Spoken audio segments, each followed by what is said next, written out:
जन उत्तराखंड बुलेटिन में आप सभी दर्शकों का हार्दिक स्वागत है और आपके साथ मैं जुड़ी हूं लीजा। खबरों पर बात करेंगे, लेकिन एक नजर हेडलाइंस पर।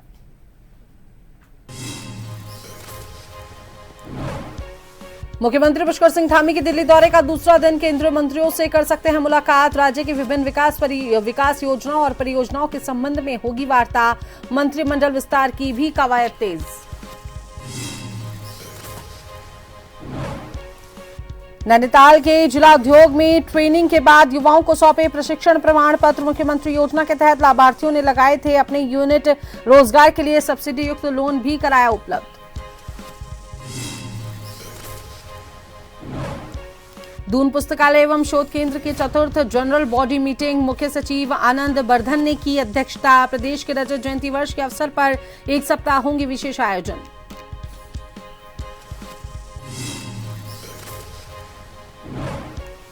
नंदा देवी महोत्सव के दौरान पशु बलि को लेकर हाईकोर्ट का आदेश। निर्धारित स्थान चिन्हित करने के दिए निर्देश। जनहित याचिका पर न्यायालय ने सुनाया फैसला।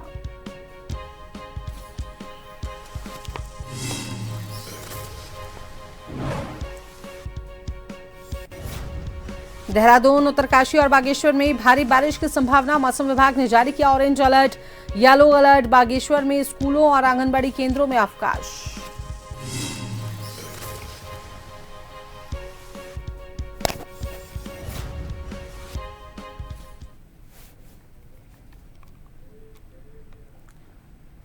तो चलिए बात कर लेते हैं खबरों पर विस्तार से। तो उत्तराखंड के सीएम मुख्यमंत्री पुष्कर सिंह धामी का आज दिल्ली दौरे का दूसरा दिन है।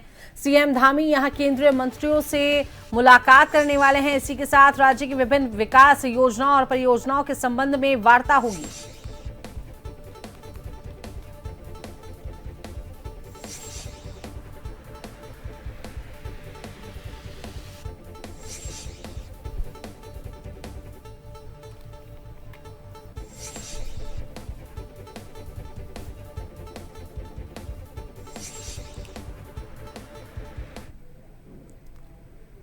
खबर पर विस्तार से जानकारी हमारे साथ साझा करने के लिए हमारे साथ bureau chief SN Pant phone line पर जुड़े हुए हैं। तो पंत जी, लगातार मुख्यमंत्री के दौरे को लेकर अंदाजे लगाए जा रहे हैं, चाहे वो मंत्रिमंडल को लेकर हो, चाहे वो अन्य योजनाओं और परियोजनाओं के विकास को लेकर हो, तो क्या कुछ अपडेट है? बिल्कुल लीजा, आपको बताना चाहूंगा, उत्तराखंड मुख्यमंत्री का जब भी दिल्ली का दौरा होता है तो जाहिर सी बात है प्रदेश के जनमानस को एक उम्मीद होती है कि भारत सरकार से राज्य सरकार को कोई ना कोई सौगात जरूर मिलेगी। और कमोबेश स्थिति हमेशा से यही देखने को मिली है कि जब भी मुख्यमंत्री उत्तराखंड से दिल्ली के दौरे पर गए हैं, देश की राजधानी में पहुंचे हैं, तो भारत सरकार से खाली हाथ कभी नहीं आए।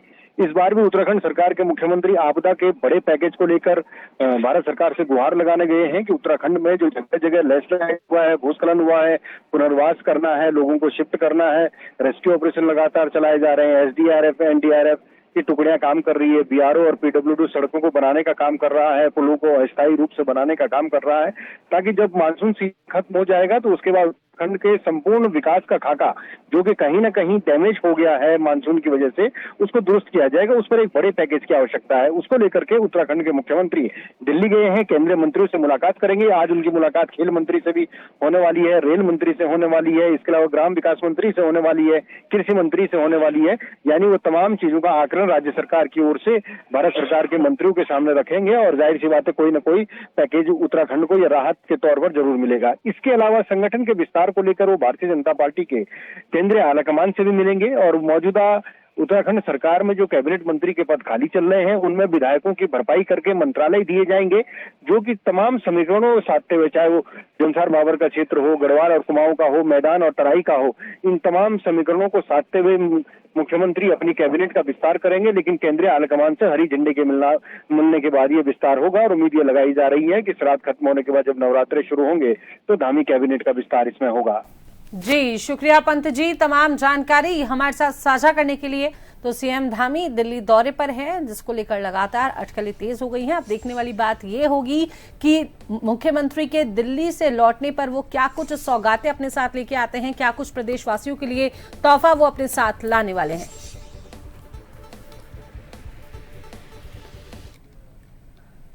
उत्तराखंड की राजनीति में एक बार फिर से जो है हलचल तेज हो गई है। मुख्यमंत्री पुष्कर सिंह धामी जल्द ही अपने मंत्रिमंडल के विस्तार को लेकर जो है अपनी बात भी रख सकते हैं। आपको बता दें कि मंत्रिमंडल का विस्तार कर सकते हैं। यह विस्तार पितृपक्ष के बाद कभी भी हो सकता है। पितृपक्ष इस वर्ष 7 सितंबर से 21 सितंबर तक रहने वाला है और माना जा रहा है कि इसके तुरंत बाद नवरात्र के शुभ अवसर पर सीएम धामी अपनी संशोधित कैबिनेट की घोषणा कर सकते हैं।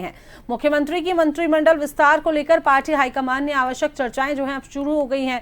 बीते कुछ दिनों से मुख्यमंत्री कार्यालय और कैंप कार्यालयों में विधायकों की आवाजाही बढ़ी है, जिससे अटकलें और भी ज्यादा बढ़ गई हैं। बताया जा रहा है कि इस बार कुछ नए विधायकों को कैबिनेट में जगह दी जा सकती है, जबकि 2 वर्तमान मंत्रियों को हटाकर संगठन में नई जिम्मेदारी सौंपने की योजना भी बनाई जा रही है।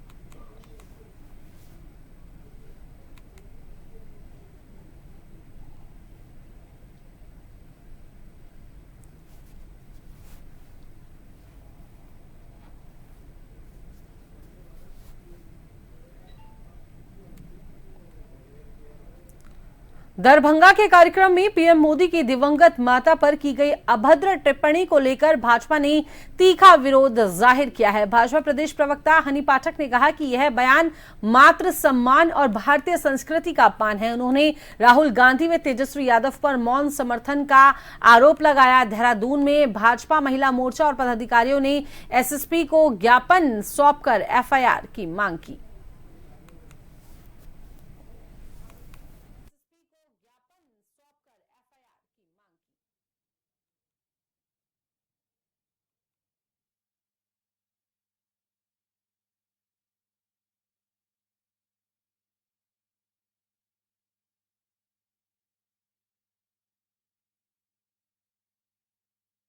यशस्वी प्रधानमंत्री श्री नरेंद्र मोदी जी की माता जी को, जिनका स्वर्गवास हो चुका है, उनको इतनी घृणित और निंदनीय गाली दी जाती है। और किसके मंच पे? इनके युवराज और शहजादों के मंच पर। राहुल गांधी जी उस समय मंच पर मौजूद थे, आरजेडी नेता तेजस्वी यादव उस समय मौजूद थे।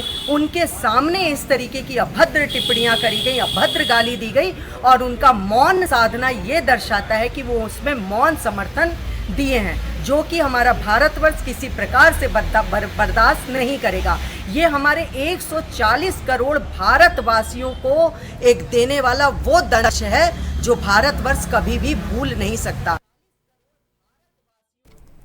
नैनीताल में नंदा देवी महोत्सव के दौरान पारंपरिक पशु बलि को लेकर हाईकोर्ट ने अहम निर्देश दिए हैं। कोर्ट ने नगर पालिका को स्लॉटर हाउस के लिए स्थान चिन्हित करने और आवश्यक व्यवस्था करने को कहा है। साथ ही प्रदूषण नियंत्रण बोर्ड को ईटीपी की जांच कर संचालन योग्य पाए जाने पर स्लॉटर हाउस की अनुमति देने को कहा है। याचिकाकर्ताओं ने धार्मिक परंपरा का हवाला देकर बलि प्रथा की अनुमति मांगी थी, जिस पर कोर्ट ने यह फैसला सुनाया।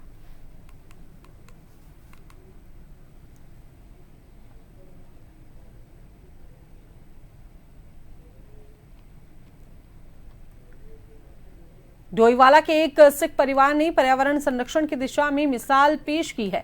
2 जुड़वा बच्चों के जन्मदिन पर परिवार ने लच्छीवाला वन रेंज में 105 पौधे लगाए। बच्चों की मां मेजर चरण सिंह कौर भारतीय सेना में कार्यरत हैं। वे हर साल बच्चों के जन्मदिन पर वृक्षारोपण करवाती हैं। पिछले साल 101 पेड़ लगाए गए थे। परिवार का मानना है कि जैसे बच्चों की परवरिश होती है, वैसे ही पेड़ों की भी होनी चाहिए।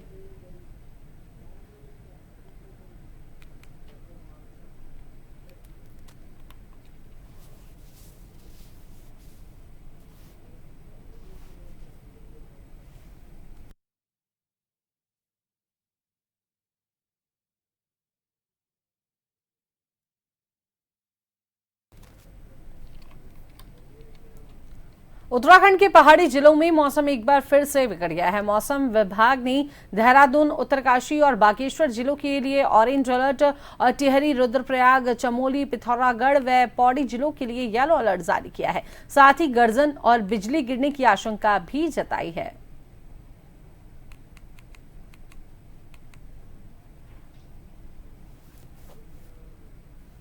कई जिलों में ऑरेंज और येलो अलर्ट जारी किया गया है। लगातार बारिश का सिलसिला उत्तराखंड में जारी है। कई जिलों में लगातार तेज बारिश के चलते कई घटनाएं भी देखने को मिली। आपदा के चलते कई मौतों की भी बात सामने आई थी, कई लोग इस आपदा का शिकार हुए, इस तरीके की खबरें भी सामने आई। अब देखिए, लगातार बारिश को देखते हुए मौसम विभाग ने अलर्ट जारी किया है, ऑरेंज अलर्ट, येलो अलर्ट जारी किया गया है। लोगों से सावधानी बरतने की अपील की गई है। लगातार प्रशासन अपनी नजर बनाए हुए है, किसी प्रकार की आपदा ना हो, किसी प्रकार की कोई घटना ना हो, उसको मद्देनजर प्रशासन ने अलर्ट जारी किया है। और प्रशासन ने आमजन से ऐसे स्थानों पर अनावश्यक यात्रा करने की अनावश्यक रूप से यात्रा ना करने की अपील की है कि किसी भी तरीके का हादसों का कोई शख्स, कोई व्यक्ति, कोई शिकार ना हो।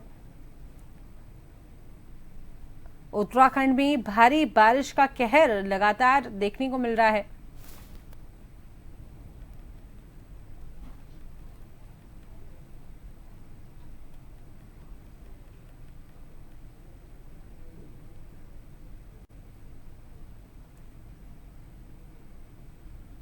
जनजीवन उत्तराखंड में खासा प्रभावित देखने को मिला। बारिश का असर रहा, आम जनजीवन प्रभावित रहा और अभी भी अलर्ट जारी किए गए हैं। लोगों से सावधानी बरतने की लगातार प्रशासन के द्वारा अपील की जा रही है। कई स्कूलों में छुट्टी घोषित कर दी गई है।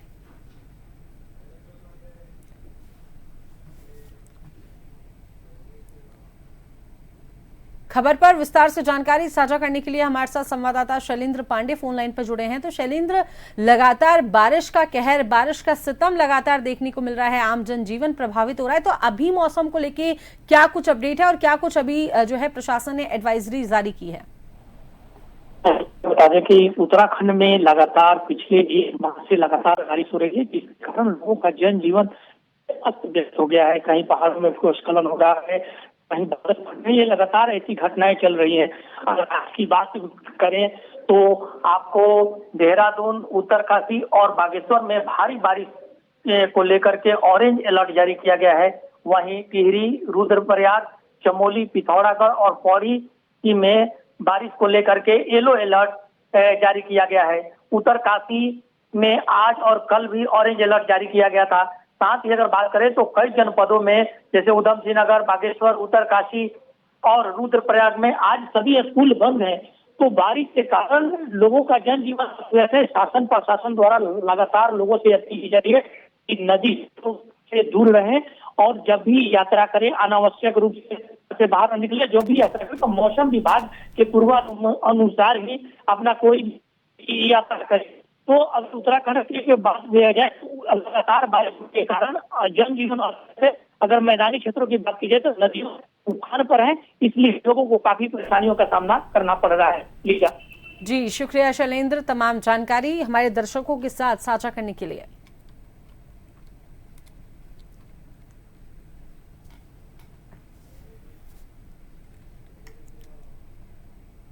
चंपावत के स्वाला डेंजर जोन में भारी मलबा आने से टनकपुर पिथौरागढ़ राष्ट्रीय राजमार्ग बंद हो गया है और ये सड़क पिथौरागढ़ और चीन सीमा को जोड़ने वाली लाइफलाइन मानी जाती है। सैकड़ों वाहन और यात्री कल शाम से फंसे हुए हैं। कुछ समय के लिए सड़क खोली गई थी, लेकिन फिर मलबा गिरने से बंद हो गई।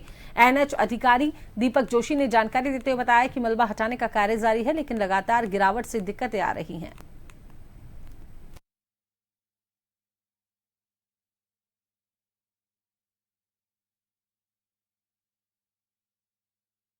के सिलसिले को आगे बढ़ाते हैं तो सेवा इंटरनेशनल संस्था 22 अगस्त को थराली क्षेत्र में आई आपदा के बाद से लगातार राहत कार्यों में जुटी है। कुलसारी और चेपड़ो राहत शिविरों में सामुदायिक किचन के माध्यम से प्रभावित श्रमिकों और राहत कर्मियों को दिन रात भोजन उपलब्ध कराया जा रहा है। संस्था द्वारा स्वास्थ्य शिविर भी लगाए जा रहे हैं, जिसमें मेडिकल सेवा प्रदाता जरूरतमंदों का स्वास्थ्य उनको सुविधाएं दी जा रही हैं। संस्था की सेवाएं आपदा प्रभावितों के लिए संबल बनी हुई हैं।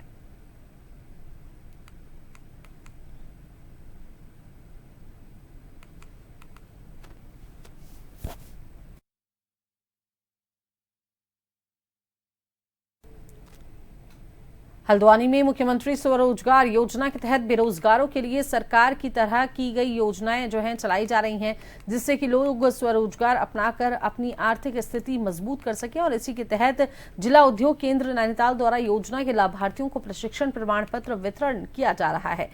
आपको बता दें कि ये स्वरोजगार योजना के अंतर्गत एक ट्रेनिंग करने का भी प्रोविजन है, जिसमें 5 दिवसीय ट्रेनिंग का हम लोगों ने कार्यक्रम किया था। ऑनलाइन ट्रेनिंग प्रोग्राम हमारे द्वारा चलाया गया था, जिसका सर्टिफिकेट वितरण आज किया गया है जी।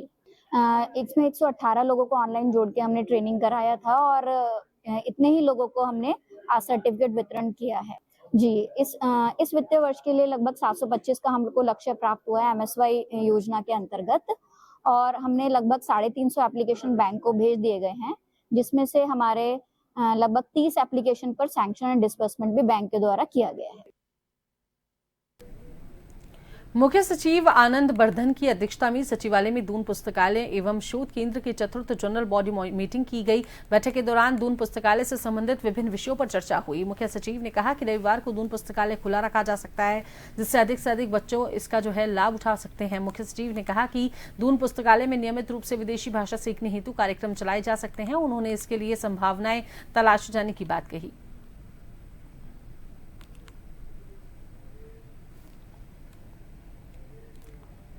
त्रिस्तरीय पंचायत चुनाव शांतिपूर्ण तरीके से संपन्न होने के बाद शुक्रवार को चंपावत जिले के ब्लॉक बाराकोट में भव्य समारोह का शपथ ग्रहण समारोह यहां पर शांतिपूर्वक आयोजित किया गया। शपथ ग्रहण समारोह में ब्लॉक सभागार बाराकोट में परियोजना अधिकारी बिमी जोशी द्वारा नवनियुक्त ब्लॉक प्रमुख सीमा आर्य को शपथ दिलाई, तो वहीं प्रमुख के अन्य क्षेत्र पंचायत सदस्यों को पद और गोपनीयता की शपथ दिलाई गई। ब्लॉक प्रमुख सीमा आर्य ने मुख्यमंत्री पुष्कर सिंह धामी एवं भाजपा हाईकमान को धन्यवाद देते हुए कहा कि वे मुख्यमंत्री की जन कल्याणकारी योजनाओं को जन जन तक पहुंचाने का कार्य करेंगी तथा मुख्यमंत्री के आदेश चंपावत जिले के सपने को साकार करने में अपनी टीम के साथ पूरा सहयोग करेंगी।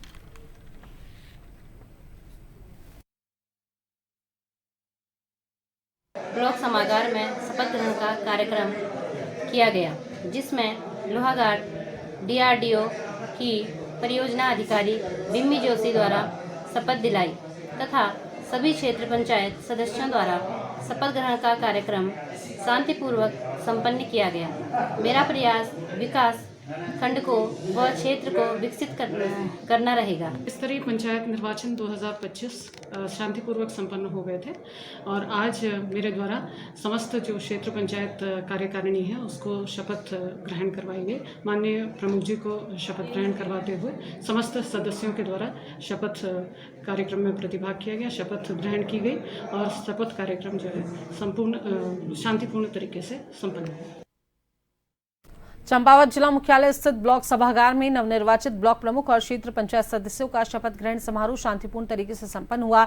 इस दौरान भाजपा प्रदेश प्रवक्ता सुरेश जोशी सहित तमाम लोग मौजूद रहे। शुक्रवार को मुख्य अधिकारी डॉक्टर दिनेश सिंह खाती की अध्यक्षता व VC जोशी के संचालन में हुए शपथ ग्रहण समारोह कार्यक्रम का आयोजन किया गया। इस दौरान नवनिर्वाचित ब्लॉक प्रमुख अंचला भौरा सहित सभी 40 क्षेत्र पंचायत सदस्यों को शपथ दिलाई गई। SDM सदर अनुराग आर्या ने सभी जनप्रतिनिधियों को शपथ दिलाई। साथ ही सभी लोगों को ग्राम पंचायतों में निष्पक्ष और मेहनत से काम करने की अपील की गई। इस दौरान नवनिर्वाचित ब्लॉक प्रमुख अंचला भौरा ने कहा कि वे आने वाले 5 वर्षों में मुख्यमंत्री पुष्कर सिंह धामी के नेतृत्व में चंपावत जिले में ऊंचाई तक ले जाने का कार्य करेंगे। और जिस तरह से माननीय मुख्यमंत्री जी का इस जनपद को एक आदर्श जनपद बनाने का सपना है, ये सभी लोग जो नवनिर्वाचित प्रतिनिधि हैं इनमें बहुत जोश है, अच्छी सोच है। मुझे लगता है कि मुख्यमंत्री जी का वो सपना साकार करने में ये अपनी अहम भूमिका निभाएंगे।